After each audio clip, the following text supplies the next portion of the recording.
شروع اللہ کے نام سے جو بڑا مہربان اور نہایت رحم کرنے والا ہے۔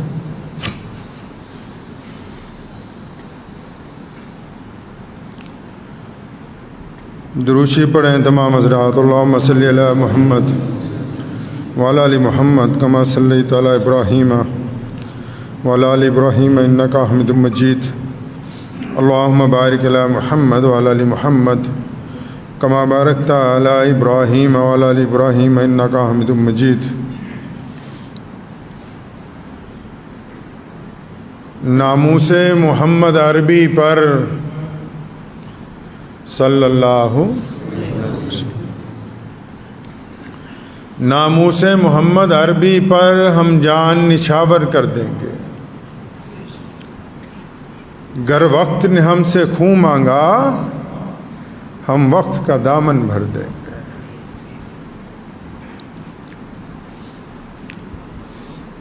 اللہ کے پیارے نبی حضرت محمد رسول اللہ صلی اللہ تعالی علیہ وسلم کے صدقہ طفیل ہم لوگ مسلمان ہیں، اور اسلام میں ہر دور میں لوگوں نے عشق رسول صلی اللہ علیہ وسلم میں قربانیاں دیں۔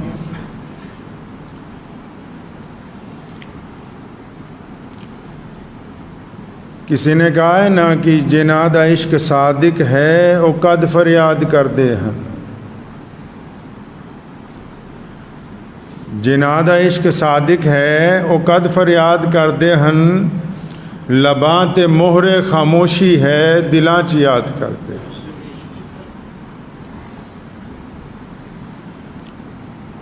میرے والد محترم جو کہ میرے والد ہونے کے ساتھ ساتھ اللہ کے دین کے شیر ہیں، بے باک بے لاک شخصیت کے مالک،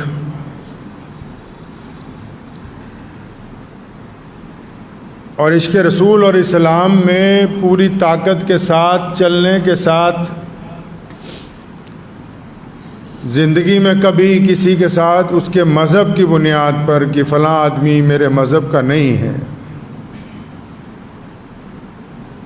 کوئی تفرقہ نہ کرنے والے، مسجد کے دروازے تک جو لوگ بھی آئے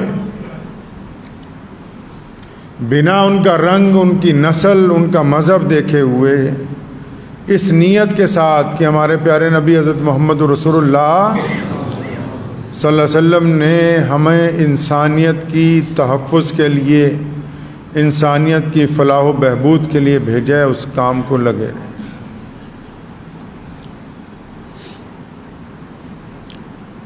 دنیا میں انسان بہت ہوتے ہیں، آتے ہیں چلے جاتے ہیں،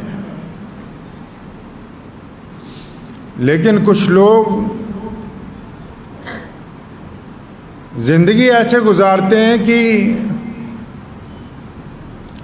ان کے جسم، ان کی ہڈیوں اور ان کے خون سے قومیں تعمیر ہوتی ہیں، ان کے لب و لہجے سے لوگوں میں ایمان زندہ ہوتا ہے۔ جب بڑے بڑے لوگ حکومتوں کے آگے جھک جاتے ہیں، وہ اس دور میں حکومتوں سے ٹکرا کے یہ بتاتے ہیں کہ ہم نے کلمہ لا الہ الا اللہ محمد الرسول اللہ پڑھا ہے۔ جب یہ کہنے والے لوگ کہ اللہ کے علاوہ ہم کسی سے نہیں ڈرتے اور وہ ڈر جاتے ہیں، ایسے دور میں یہ اللہ کے شیر جو ہیں جب گرجتے ہیں تو کفر کے اوپر ہیبت طاری ہو جاتی ہے۔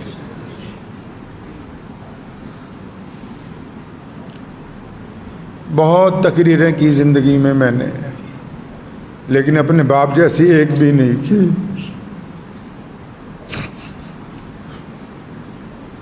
میں اکثر کہا کرتا تھا، ابو جی تھوڑا رک کے بولیں. تو وہاں لکھ کے لگایا کہ خالد ابن ولید رضی اللہ عنہ نے فرمایا کہ اگر موت مقدر ہے تو زندگی بچا نہیں سکتی، اور اگر موت مقدر نہیں ہے تو زندگی موت کو گرا کے تمہارے پاس پہنچ جائے گی.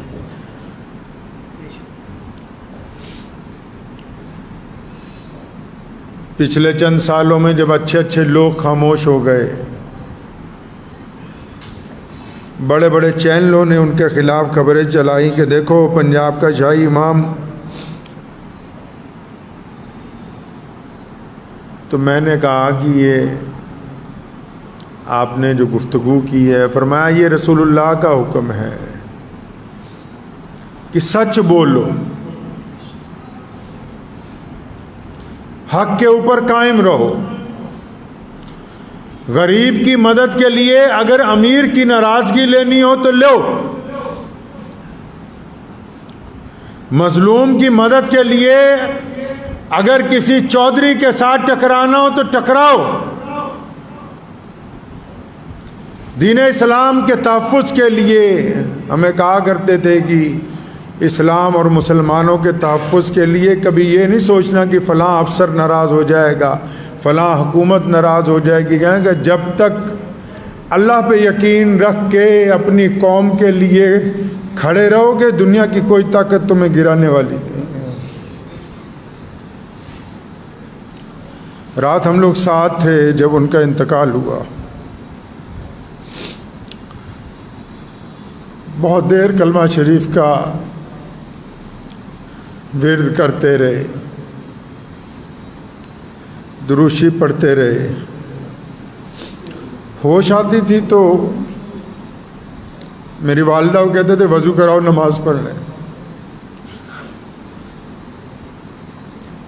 سبق دیا اپنے ساتھیوں کو، اپنے بچوں کو، اپنے خاندان کے لوگوں کو کہ نماز کے ساتھ طاقت حاصل کرنی. 25 دن پہلے چنئی گئے ہم ابو جان کو لے کے، وہاں لیور کا آپریشن تھا. تو ڈاکٹر جب کرنے لگا تو اس نے کہا کہ آپ کو تھوڑا سا بے ہوشی کا انجیکشن دیا ہے، لیکن آپ کو پتہ لگے گا کہ ہو کیا رہا ہے، تو آپ کیا تکلیف برداشت کریں گے؟ تو میں جب گیا مجھے کہنے لگے، میں ڈاکٹر کو کہا کہ تم اپنا کام کرو، میں درود شریف پڑھ رہا ہوں. موت تو مقرر ہے، لیکن ایسے لوگ کم ہوتے ہیں کہ جن کا نام لے کے لاکھوں لوگوں کا کام بن جائے. جو کروڑ پتی لوگوں کے گھر ہی نہ گئے ہوں کبھی، اور غریب کی جھونپڑی میں بار بار جاتے ہیں. مجھے یاد ہے ابھی پچھلے سال کی بات ہے، ابو جان یہاں بیٹھے ہوئے تھے، کوئی صاحب آئے بنگلور سے، یہاں کسی شادی میں آئے تھے، بہت رئیس آدمی تھے.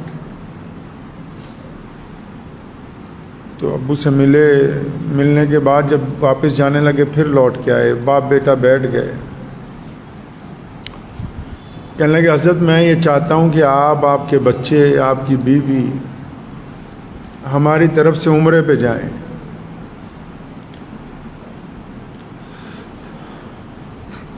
تو انہوں نے کہا کہ ہم رقم ساری خرچ کریں گے، چاہے 10 لاکھ روپے خرچ ہو. خوش ہوئے 1 منٹ کے لیے، پھر ان کے کندھے پہ ہاتھ رکھا، فرمایا بھائی ان پیسوں سے جا کے کسی گاؤں میں مسجد بنا دو، ہم عمرہ پھر کریں گے جب ہمارے پاس خود کے پیسے ہوں گے. یہ تمیز سکھائی ہمیں. بڑے بڑے آپ لوگوں کو دیکھو ہر سال عمرے پہ جاتے ہیں، میں کسی کی برائی نہیں کر رہا، بہت سارے ایسے لوگ جاتے ہیں جن کے پاس کچھ نہیں ہے. فرماتے تھے تب جاؤں گا جب ہمارے پاس خود کچھ ہوگا، لیکن میرے رسول اللہ نے میری ڈیوٹی یہاں لگائی ہے کہ میری امت کو تکلیف نہ ہو، تو میں یہ ڈیوٹی پہلے نبھاؤں گا. تاریخ اسلام کے سب سے بڑے مجاہد سلطان صلاح الدین ایوبی کا جب انتقال ہوا، حج بیت اللہ کے لیے پیسے نہیں تھے۔ بڑی عزت اور شہرت اس میں نہیں ہے کہ کتنے دفعہ اس حج اور عمرہ کر لیا، بڑی عزت اور شہرت اس میں ہے کہ اللہ کی رضا کے لیے رزق حلال کا دھیان رکھا، حرام پیسے سے سفر کرنے کا ارادہ نہیں کیا۔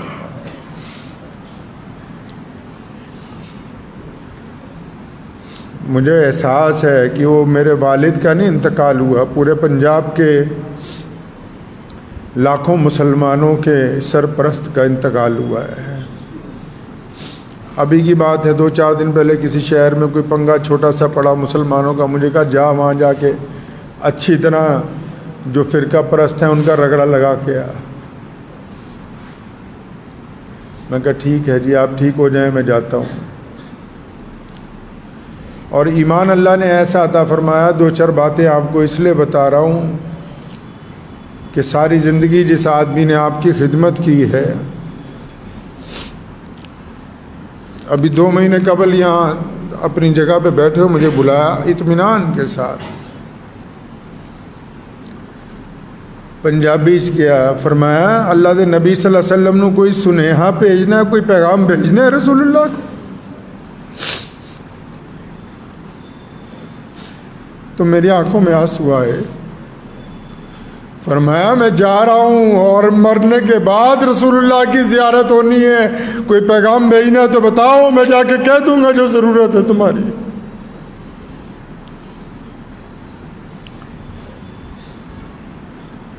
ساری زندگی شمشیر اٹھا کے ہاتھ میں پھرے۔ اس دن چچا محترم کو کہنے لگے میرا انتقال ہو جائے تو ساتھ میں رکھنا۔ بے باک تھے نا، کبھی کوئی وزیر اعظم آیا تو بٹھا لیا اس کو کہ میں دعا کر رہا ہوں تیرے لیے تو مسلمان ہو جا۔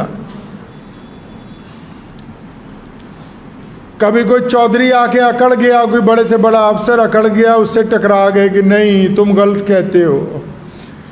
تو ایسی بے باکی پھر گئی۔ انتقال سے 25 دن پہلے مجھے بٹھایا، فرمایا او تینوں پتا میرا حساب نہیں ہونا، فرمایا تجھے پتا میرا حساب نہیں ہوگا؟ رونے لگے۔ فرمایا ابو جی کیوں نہیں ہوگا؟ کہنے لگے میں 10 سال کا تھا، میرے باپ نے مجھے ان مسجدوں کو کھلوانے کے لیے لگا دیا، میں 10 سال کی عمر سے اللہ کے راستے میں لڑ رہا ہوں، اور میرا ہی اگر حساب ہوگا تو پھر کیا ہو سکتا ہے؟ فرمایا میں نے ایسے ہی جانا ہے۔ مجھے لگا کہ میرا باپ صرف حکومت میں بڑے بڑے لوگوں سے نہیں ٹکراتا، اس کو اپنے اللہ اور اس کے رسول سے محبت اتنی ہے یہ ان فرشتوں کو بھی خاطر میں نہیں لاتا جو راستے میں آنے کے منتظر ہیں ابھی۔ فرمایا میں 10 سال کا تھا، میرے باپ نے کہا کوٹ محلے کی مسجد میں اذان دے، لوگ پتھر مارتے تھے، پھر ڈیوٹی لگا دی کہ صوفیہ باغ کی مسجد میں 5 وقت نماز پڑھنی ہے، کوئی تھا ہی نہیں نماز پڑھنے والا، جب جانا لوگوں نے اینٹیں پتھر مارنی کہ کم از کم یہ چھوڑ جائے مسجد کو۔ یہ جو پنجاب میں لاکھوں مسلمانوں کی عزت اور شان اور شوکت ہے، اس کی بنیادوں میں مولانا حبیب الرحمن ثانی لدھیانوی نے اپنا خون ڈالا، اپنی ہڈیاں ڈالی، تبھی تو 63 سال میں چلے گئے، ورنہ تو لوگ 90 سال کے بڑے اطمینان سے بیٹھے ہیں۔ مجھے ایک صاحب نے پوچھا رات، کہنے لگے عمر بہت کم ہے، 63 سال ہی ہے، تو میں کہا تو نہیں سمجھو گے یہ عشق کی بات ہے، یہ عشق کی بات ہے۔ ہم نے کبھی اپنے باپ کو سنت کے علاوہ کوئی کام کرتے ہوئے نہیں دیکھا۔ 63واں سال آیا، کہنے لگے میں جا رہا ہوں۔ کیوں جا رہے ہیں آپ ابو جی؟ کہ میرے رسول 63 سال میں چلے گئے تو ہمیں بھی 63 میں جانا۔ یہ عشق کی بات ہے، یہ ڈاکٹروں کی بات نہیں ہے، یہ طبیبوں کی بات نہیں ہے، عشق کو عشق والے سمجھ سکتے ہیں۔ جنہوں نے عشق کیا ہی نہیں ان کو کیا پتا عشق کیا ہوتا ہے.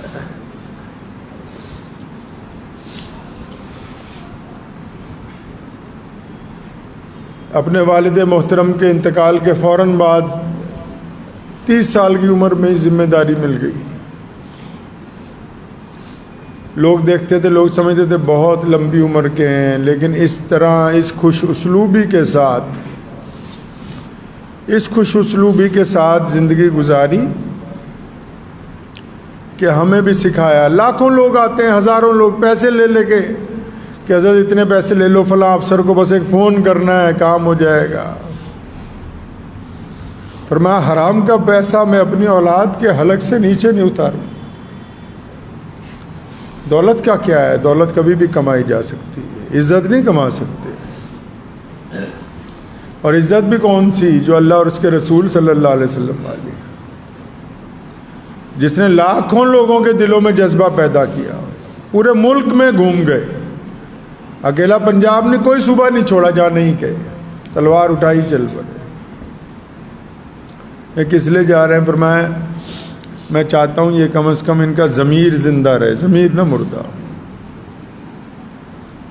ملک کی بات آئی، کوئی دن کوئی سال ایسا نہیں گزرا جس دن 15 اگست کو جھنڈا نہ لہرایا ہو. لیکن ملک میں اگر کسی نے اقلیتوں کے ساتھ گنڈا کرنے کی کوشش کی ہو تو کوئی دن بھی ایسا نہیں گزرا کہ ان گنڈوں کا جواب نہ دیا.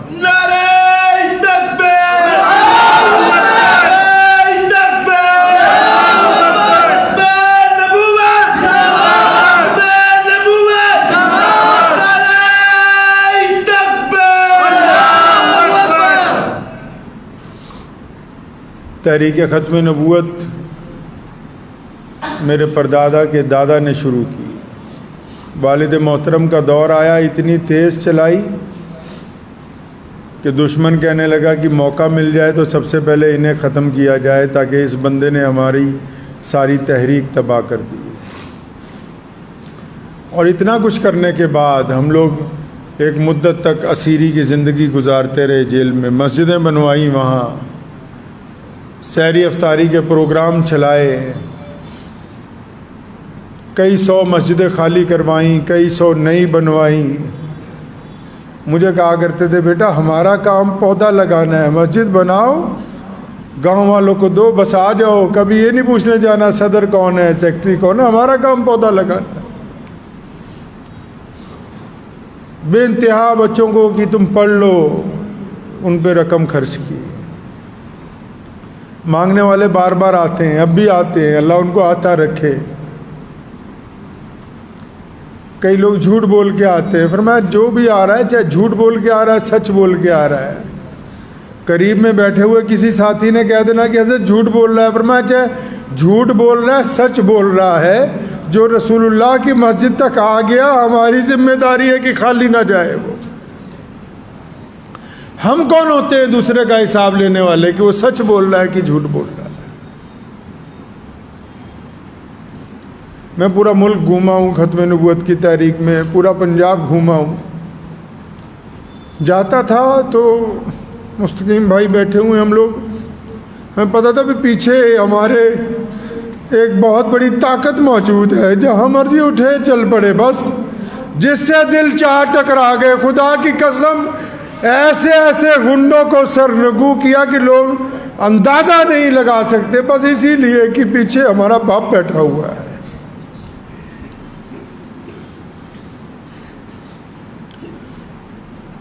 ہمیں پتہ ہے کہ جانے والے واپس نہیں آتے. پیارے رسول صلی اللہ علیہ وسلم نے ہمیں بتایا ہے کہ اللہ کی مرضی، لیکن اگر ہم چاہیں تو وہ ہمارے درمیان زندہ رہیں گے. جو پرچم انہوں نے لگایا، اگر اس کو ہم زندگی کے آخری سانس تک قائم رکھیں تو وہ ہمارے درمیان ہے. غریبوں کی مدد کا جو سلسلہ شروع کیا، اگر ہم نے اس کو قائم رکھا تو پھر وہ ہمارے درمیان ہے. مسجدوں کی آباد کاری کا سلسلہ جو انہوں نے شروع کیا، اگر ہم اس کو جاری رکھتے ہیں تو پھر وہ ہمارے درمیان ہے. تحریک ختم نبوت کو اگر ہم جاری رکھتے ہیں تو پھر وہ ہمارے درمیان ہے. اور میں آپ کو یقین دلاتا ہوں، میں کسی قابل تو نہیں، بہت گنہگار آدمی ہوں، لیکن آپ یقین رکھیں کہ جب تک میں، میرے ساتھی، ہم لوگ زندہ ہیں تو اس مشن کو انشاءاللہ ختم نہیں ہونے دیں گے. اور جب جائیں گے نا تو اس کو مضبوط ہاتھوں میں دے کے جائیں گے انشاءاللہ. جس طرح ہمارے والد نے ایک مضبوط فرنٹ لائن تیار کی کہ کوئی پرواہ نہیں. سکھاتے کیسے تھے یہ بھی آپ کو میں ایک مختصر سا قصہ سنا دوں. ایک دفعہ بہت بڑا پنگا پڑ گیا، کوئی مسئلہ نہیں حل ہو رہا تھا. میں آیا گھر پہ، ابو جی میں کہا مسئلہ حل نہیں ہو رہا، کیسے کرنا چاہیے آپ بتائیں. 2 لفظوں میں، پرانی بات بتا رہا ہوں آپ کو، 2 لفظوں میں کہنے لگے ایسا ہے جو میرے مرنے کے بعد کرنا تھا ویسے کرو. مطلب کہ میں یہ نہیں دیکھنا چاہتا کہ تم ناکام واپس آ رہے ہو، اور یہ بھی نہیں دیکھنا چاہتا کہ تم لوگوں سے پوچھتے رہو کہ اپنے مسلمانوں کا تحفظ کیسے کرنا ہے، ان مساجد کا تحفظ کیسے کرنا ہے، ان غریبوں کے گھر تک کھانا کیسے پہنچانا ہے. پر میں اگر میں نہیں ہوتا پھر کیسے کرتے. تو میں چپ ہو گیا. میں سمجھ گیا کہ اب ہم یہ سمجھا رہے ہیں کہ ایسے کر کے دکھاؤ کہ جب اگر میں نہیں ہوں تو تب تم میرا کام کیسے چلاؤ گے. دور اندیش بھی تھے. میری بڑی بہن امریکہ میں رہتی ہیں، ان کے بچے پڑھ کے یونیورسٹیوں سے فارغ ہو رہے ہیں، تو اس کو کئی دفعہ فون پہ کہا، فرمایا تو بیٹا جب آئے گی میں ملوں گا نہیں.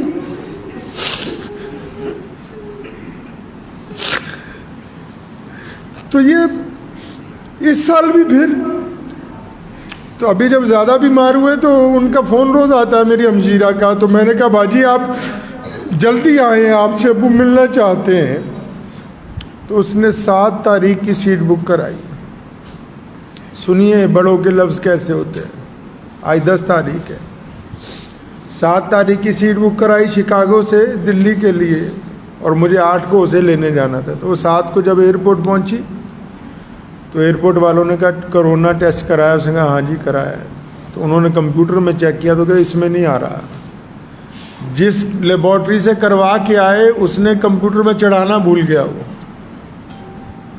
کہا آپ جا نہیں سکتی، واپس جائیں پھر کروائیں، پھر سیٹ بک کرائیں. واپس گئی، 12 تاریخ کی سیٹ بک کرائی. 10 کو انتقال ہو گیا. کہا نا بار بار کہ پترا تو آنا، میں ملنا نہیں. میں جب تو آئے گی میں نہیں ملوں گا.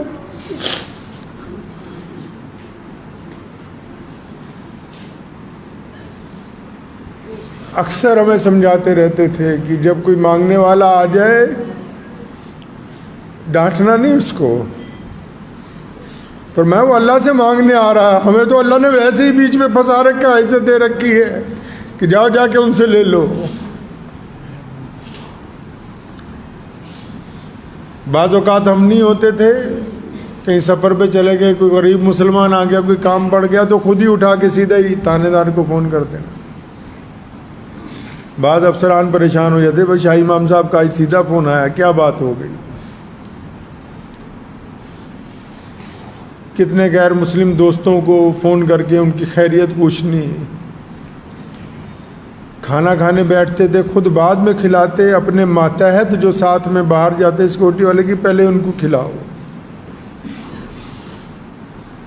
کچھ بہترین پکے تو جتنے غیر مسلم جاننے والے کہ بھی ان کے گھر بھجوا دو. پہلے ان لوگوں کے لیے دعائیں کرتے رہے جو ان کے لیے بد دعائیں کرتے رہے. بڑی خواہش تھی مجھے کہ یار میں حج کرنا ہے، تو صرف عمرے پہ ایک دفعہ جا سکے. ہوا وہ یوں کہ انگلینڈ جا رہے تھے تو مجھے کہنے لگے عمرہ کرنا ہے. میں ہم دلی گیا تو پتہ لگا عمرے کا ویزا نہیں ملتا حج کے دنوں میں. امبیسی والوں سے میں ملا، وہ کہتے ویزا نہیں ملے گا. تو میرے دادا محترم شاہ سعود اول کے دوست تھے جو سعودی عرب کا بادشاہ ہے، جو اب جو بادشاہ ہے اس کے دادا دوست تھے. یار تم ہمیں اجازت ہی نہیں دیتے ہو ان دنوں میں جب عام لوگ نہیں جا سکتے تو میرا ایجنٹ کہتا تھا نہیں ملے گا، تو شام کو ویزا لگ کے آ گیا اور رات کو بیت اللہ میں پہنچ گئے اللہ کے فضل و کرم سے، تاکہ یہ سیدھے راستے پہ قائم رہے۔ یہ ان کی باتیں آپ کو اس لیے سنا رہا ہوں کہ آج جس مقام پہ ہم بیٹھے ہیں نا، جس جاہ و جلال اور عزت کے ساتھ پورے مسلمان پنجاب کے کھڑے ہوتے ہیں، تو اگر ہم ان کا سبق بھول جائیں گے تو سب کچھ ہاتھ سے چھوٹ جائے گا۔ ایک بات سمجھائی، میں آپ کو بھی بتاتا ہوں، فرمایا کسی مسلمان کی برائی نہیں کرنی۔ ہم بڑے بڑے وزیروں سے ملتے ہیں، کتنے غیر اور مخالف بھی ہوں گے اور سیاستدان بھی مسلمان ہوں گے، وہ اپنے بھائی کی برائی نہیں کرنا کسی کے پاس جا کے، کمشنر کو یہ نہیں کہنا کہ فلاں مسلمان سے ہماری نہیں بنتی، اور میں اپنے بھائی کو کمزور کرو گے پہلے اس کو گرا دیا جائے گا، پھر تمہاری باری آ جائے گی۔ مل کے اپنے گھر کے اگر شیر کو مارو گے تو گلی کے کتے تمہاری بوٹیاں نوچ لیں گے۔ اتفاق کا سبق پڑھایا، اتحاد کا سبق پڑھایا۔ جس دن لاک ڈاؤن لگا پہلا، تو مجھے کہا کہ ایک تو یہ سڑک ہماری گھر کی، ایک جہاں ہمارا گھر ہے حبیب روڈ پہ، وہ ہماری گھر کی، کہنے یار جتنے لوگ رہتے ہیں نا ان کو جا کے کہو، حالانکہ سب مالدار ہیں، کہ کوئی ضرورت ہو کہیں آنا ہو جانا ہو تو ہمارے پاس تو گاڑیاں ہیں بہترین، تو ہمارے پاس تو اللہ نے ساتھ میں حفاظتی عملہ دیا ہوا ہے، تو ان کو کہیں جانا ہو اس پہ پاس لگے ہوئے ہیں، جس کو ضرورت ہو لے کے جائے۔ تو مجھے سامنے مندر ہے، کہا پنڈت جی کے پاس جاؤ، وہ ہمارے پڑوسی ہیں۔ میں ان کے پاس گیا، پھر میں کہا شاہ امام صاحب کہتے ہیں آپ ہمارے پڑوسی ہیں، کوئی بات ہو، حالانکہ ان کو ضرورت نہیں تھی، کوئی بات ہو، کوئی ضرورت ہو، کہیں آنا ہو جانا ہو، ہمیں خدمت کا موقع دیں۔ تیسرے دن کہنے لگے یار سارا شہر راشن بانٹ رہا ہے، سارا شہر راشن بانٹ رہا ہے، صرف غریبوں کو بانٹ رہا ہے۔ میں کہا پھر آپ گنا نو بننا ہے، پر میں غریبوں کو نہیں بانٹنا، جو سفید کپڑے میں مڈل کلاس فیملی ہے نا، جو جا کے مانگ ہی نہیں سکتی۔ میں کہا پھر کیا کرے؟ کہ اخبار میں اعلان نکال آؤ کہ جامع مسجد سے بنا فوٹو کھینچے ہوئے راشن دیا جائے گا۔ سوچ سکتا ہے عام آدمی اس بات کو؟ اعلان کیا کہ جامع مسجد سے بنا فوٹو کھینچے ہوئے راشن دیں گے، اور نمبر ڈلوائے اس میں۔ آپ پوچھ لیں یہاں جتنے لوگ ہیں، روزانہ ہزاروں فون آتے تھے، 4 لڑکے بٹھائے لسٹ بناتے، ساری دن راشن پیک ہوتا، رات کو 9 بجے بانٹنا شروع ہوتا۔ اور کیا کہا بانٹنے والوں کو کہ خبردار جس کے یہاں دینے جا رہے اس کی بے عزتی نہ ہو جائے، پڑوسی کو نہ پتہ لگ جائے کہ اس نے ہم سے مدد لی ہے، اس کی تصویر نہ کھنچ جائے کہ میرے رسول نے کہا کہ انسانوں کی عزت کرنی ہے، ہم عزت بانٹنے آئے، بے عزتی کرنے نہیں آئے۔ اور پھر صرف مسلمان ہی نہیں، ہر مذہب کے لوگوں نے رابطہ کیا 3 مہینے تک، اور 3 مہینے تک لگے ہی رہے صبح شام۔ یہ درس کس نے دیا ہے؟ یہ عشق کی باتیں ہیں۔ ان کو رسول اللہ صلی اللہ علیہ وسلم سے عشق کی انتہا تھی، عشق کی انتہا تھی۔ تو میں آپ کو بس آج کے دن یہی کہنا چاہتا ہوں کہ ہم جیسے کیسے ہیں، ٹوٹے پھوٹے ہیں، آپ کی خدمت میں حاضر۔ آپ جب بلائیں گے، ہم نے آپ سے ووٹ نہیں مانگنی کبھی، نہ پہلے مانگی، نہ منتری بننا ہے، نہ حکومت میں کوئی عہدہ چاہیے۔ بہت سارے لوگ ہمارے ساتھ رہتے ہیں، ان کو پتہ ہے کہ بار بار ٹھکرائے ہیں پیر سے اپنے کہ نہیں چاہیے۔ بس دعا کیجئے کہ اللہ تعالیٰ دین کی اس خدمت کو ہماری نسلوں میں باقی رکھے، اور اللہ تعالیٰ اس وقت تک ہمیں قائم رکھے جب تک اس کو اگلی نسل میں منتقل نہ کر دے، اور اپنے والد محترم کے مشن کو قائم اور دائم رکھیں۔ اور میں ابھی آپ کو یقین دلاتا ہوں کہ انشاءاللہ کچھ ہو جائے ملت اسلامیہ کے لیے، غریبوں کے لیے، مستحق لوگوں کے لیے، جس طرح شیر اسلام مولانا حبیب الرحمن ثانی لدھیانوی کام کرتے آئے، ہم اسی طرح تو نہیں کر سکتے لیکن ان کی نقل کرتے ہیں۔ اور اگر کسی بھائی کو کانٹا بھی چبھ گیا تو حسب روایت رات کے اندھیرے میں اٹھ کے اس کے گھر تک پہنچیں گے۔ کچھ ہو سکتا ہے لیکن یہ جو پرچم لگا ہوا ہے اس کو سرنگو نہیں ہونے دیں گے انشاءاللہ۔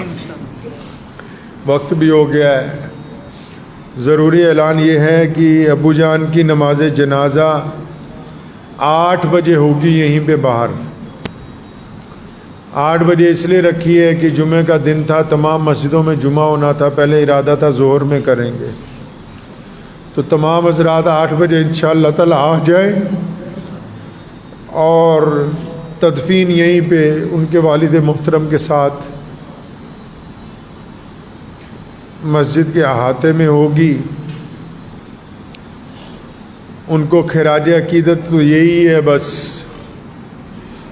میرے دادا محترم کا 24 رمضان کو انتقال ہوا، تو انتقال سے پہلے ابو کو بلایا، زبان بند ہو گئی تھی، ہاتھ سے اشارہ کیا، فرمایا نعرے لگوائیں جا کے۔ ہمارے باپ نے کانپور گئے، حلیم انٹر کالج میں مایاوتی مکھیہ منتری تھی، بلا لیا اس نے کہ تقریر کریں گے، حضرت مولوی ہوگا کوئی اچھی تقریر کر دے گا۔ تقریر کرتے کرتے کاشی رام کو دعوت اسلام دی اور پھر اللہ اکبر کے نعرے لگوائے۔ تو میں سمجھتا ہوں کہ ان کو اچھی خراج عقیدت رسول اللہ کی یہ سنت ہے۔ کہا کرتے تھے کہ مسواک رکھنا بھی سنت ہے، نعرہ لگانا بھی سنت ہے۔ میرے ساتھ مل کے 3 نعرے لگا لے اور دعا کرے اللہ ان کی مغفرت فرما دے، جو خطائیاں غلطیاں ہوئیں اللہ معاف فرما دے۔ 5 بجے ہمارے گھر سے جنازہ یہاں پر آئے گا، حبیب روڈ پہ، جو براؤن روڈ نئی والی مسجد ہے اس سے تھوڑا سا اور آگے جائیں گے تو وہاں پہ حبیب روڈ ہے، وہاں پہ گھر سے جنازہ 5 بجے اٹھایا جائے گا۔ 5 بجے وہاں سے جنازہ یہاں پہ آ جائے گا اور پھر یہاں 5 بجے سے لے کے 7 بجے تک جو لوگ زیارت کرنا چاہیں گے، دیکھنا چاہیں گے، وہ دیکھ سکتے ہیں، اور اس کے بعد 8 بجے نماز